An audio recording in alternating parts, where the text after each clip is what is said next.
Tudo bem? Você já parou para se questionar sobre você que mora em comunidade ou você que é um cidadão brasileiro de verdade, um cidadão brasileiro de bem? Qual é a razão de você sentir tanto ódio de perder algo, sentir tanto ódio de ver alguém sendo roubado ou de ser roubado? Você já parou para pensar nisso, né? Eu vou tentar trazer aqui algumas explicações aqui. Eu estou fazendo até esse vídeo aqui porque já não é a primeira vez lá no meu serviço, né?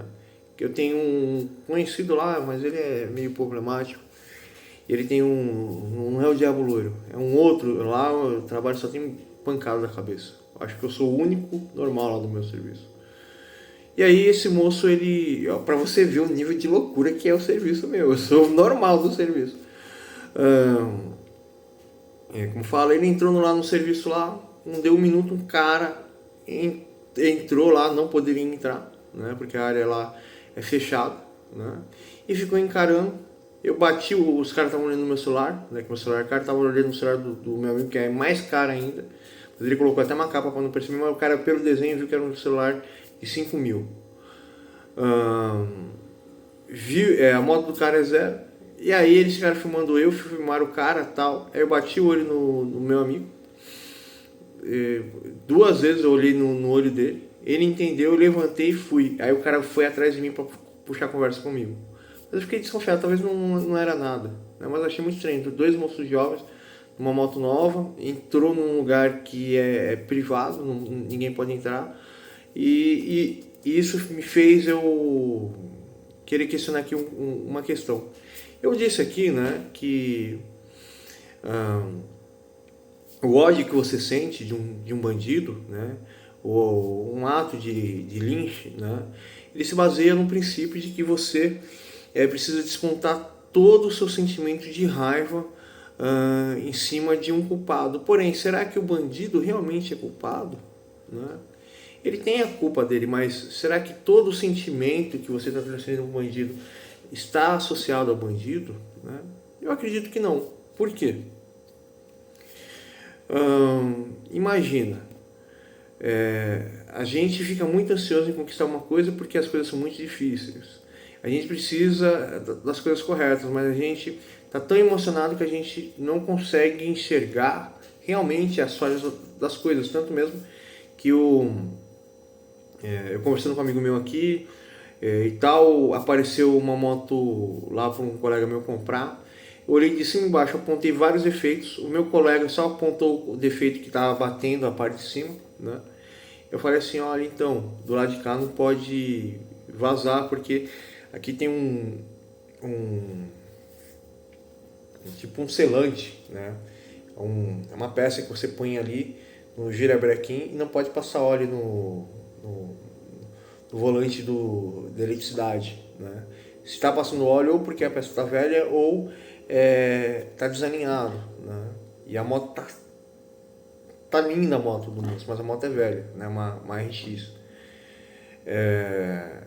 Aí eu falei assim, tá batendo, tá com problema no carburador, tá com uma suspeita do girabrequim não foi alinhado certinho e tal. O moço comprou a moto na maior vontade, mas eu avisei, né? Hoje também aconteceu outra coisa no serviço lá. E aí eu tô com raiva da pessoa, eu mandei real, você não pode ficar comprando celular, você tem que comprar um negócio assim porque você trabalha com gestão do serviço e você precisa de um ThinkPad. Na hora quando eu vi o ThinkPad, eu fiquei com vontade de comprar, porque eu tô sem computador, né? Um ThinkPad com leitor digital, com SSD, para trabalho, né? Mas voltando à questão aqui, as coisas são muito difíceis, então a gente acaba tendo uma ansiedade muito grande. E essa ansiedade está associada à vontade das coisas, o sofrimento nosso, dos nossos familiares, as tristezas que a gente tem e associado muito como fala, associado muito à dificuldade que a gente tem para alcançar algo, né? Então todos esses sentimentos eles estão se convergindo a um único ponto, né? E esse sentimento ele se torna muito profundo dentro da nossa mente, né? E a partir do momento que se torna muito profundo, a partir do momento que a gente perde algo, a gente sente que aquele algo está sendo destroçado dentro da nossa alma e a gente sente como se aquilo ali fosse a nossa existência e que a nossa existência foi arrancada. Então a pessoa ela vai surtar por um furto de um celular, de uma roupa, de uma bolsa, de uma moto, de um carro, de um sapato, né, de um anel, né, porque as coisas são realmente difíceis e os brasileiros de verdade, eles sofrem demais para conseguir alguma coisa, o que consegue ter uma oportunidade acima da média é sofrido, a pessoa tem uma vida normal, né, e uma pessoa que ganha um salário, que é 90% da população, não tem uma vida normal, né? E essa é a grande questão. Os nossos governantes, né, eles não têm uma estrutura, né, intelectual para tentar compreender a estrutura real e existente e trazer as soluções para essas estruturas. E isso acaba deixando um vácuo tão grande que é tudo muito difícil, né? E tudo muito proibido para não haver injustiças, mas acaba havendo um nível de injustiça muito maior. Por que uma pessoa vai querer roubar um celular? Por que uma pessoa vai querer roubar um carro, uma moto? Né? Porque as coisas são tão difíceis que é muito mais fácil para uma pessoa que perdeu a vontade de tudo roubar do que fazer alguma coisa. Eu tenho uma explicação teórica sobre o crime, sobre o criminoso, sobre o roubo, sobre o furto. Eu até gostei na época, eu fiz um vídeo, teoricamente, aí eu vi lá na Câmara do Deputado, lá um pessoal do lado do Bolsonaro pegar um projeto de lei baseado na minha argumentação, era idêntica à minha argumentação, e do outro lado uma pessoa de esquerda me respondendo, eu babei na hora quando eu vi aquilo ali, mas é porque eu entro na filosofia, né? Mas a grande questão aqui da argumentação em si, né, é que como posso dizer para vocês aqui, o criminoso em si, né, sim, ele é doente, porém ele coloca a vida das pessoas em risco e ele precisa ser parado. Porém, existe toda a argumentação para explicar que ele é doente. E um criminoso é um indivíduo que não reconhece mais a estrutura de ordem, né? Ele está como se fosse um animal selvagem. Quem tem o poder territorial acima de tudo vence, né? Mas voltando ao questionamento, né? Aqui no Brasil é muito mais fácil você roubar algo do que você conquistar algo, porque isso custa uma vida e ninguém quer passar uma vida ou aceitar a situação da sua vida para ter alguma coisa, né? E aí tudo vem de muito sofrimento, e esse sofrimento existe uma causa e uma responsabilidade, mas é muito mais fácil você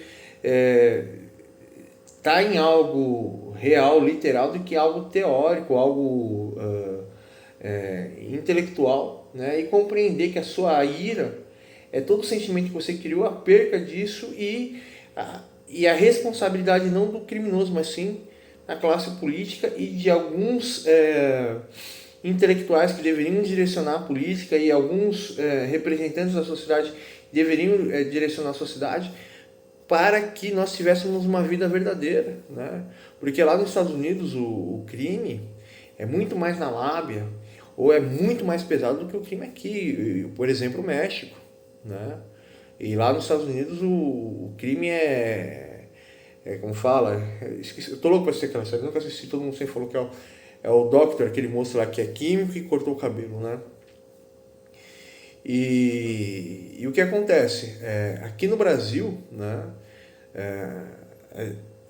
a gente precisa encontrar um culpado pelo nosso sofrimento, a gente coloca indivíduos que estão totalmente perdidos dentro da estrutura social, né, como o mal, né? E aí existe a direita fazendo política contra o criminoso, e a esquerda fazendo políticas para defender o criminoso, mas ninguém tenta entrar na questão visceral, né?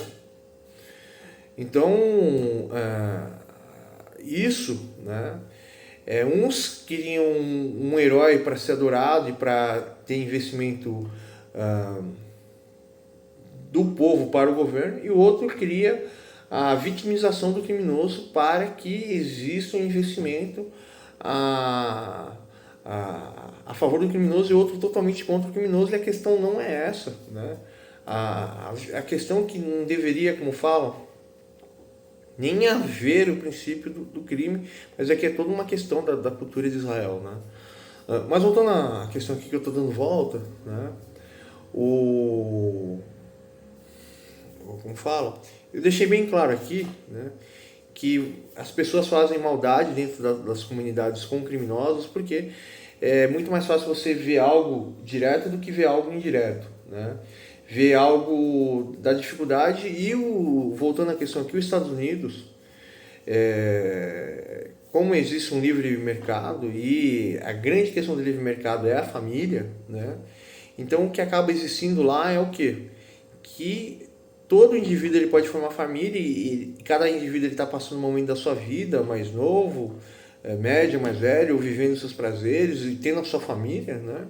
E aí esse indivíduo, mesmo ganhando mal, ele pode ter um carro, um Camaro, ele pode ter um iate, ele pode ter um jet ski, ele pode ter 3, 4 casas, ele pode abrir um empreendimento, ele pode abrir um comércio. Então, nos Estados Unidos, a pessoa pode viver seu sonho porque está todo mundo produzindo muitas coisas internamente e externamente, né, dos Estados Unidos. E essa estrutura de ter um lar, de montar o lar, de organizar o lar, das necessidades do lar, as N combinações do lar, as N combinações de tudo, faz com que o mercado seja um mercado muito aquecido, e sempre há a circulação de bens financeiros, né, e dinheiro, né, e invenções para esses bens e cuidado para esses bens. Então os Estados Unidos tem uma visão completamente diferente do Brasil. Enquanto não houver essa visão, a miséria vai perpetuar.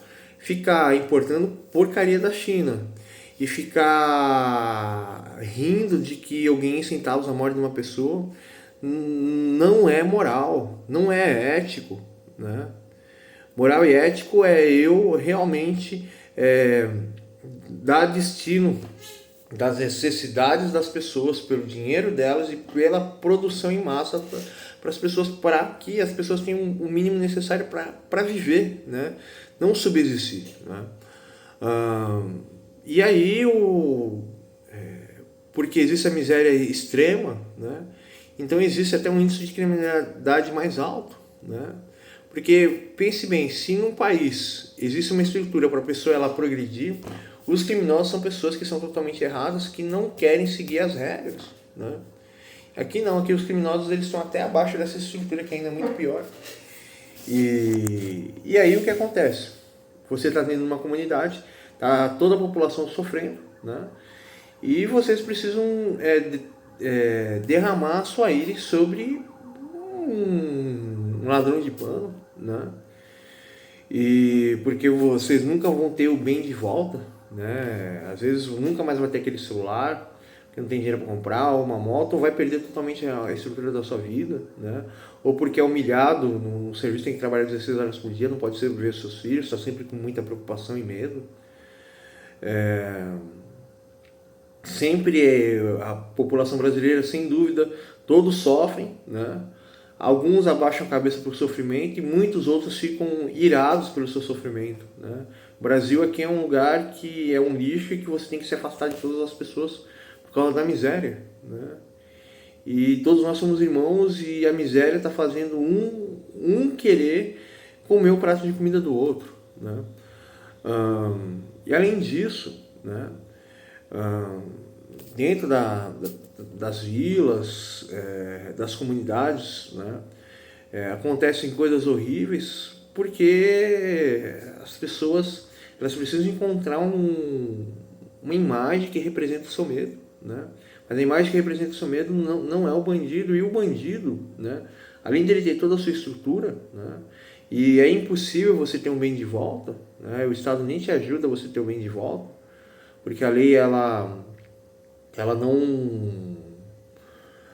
não é eficiente, ela não previne, não existe uma estrutura capital para proteger os seus bens, para proteger o seu meio financeiro, e não existe como fala, uma estrutura para você ser livre, né?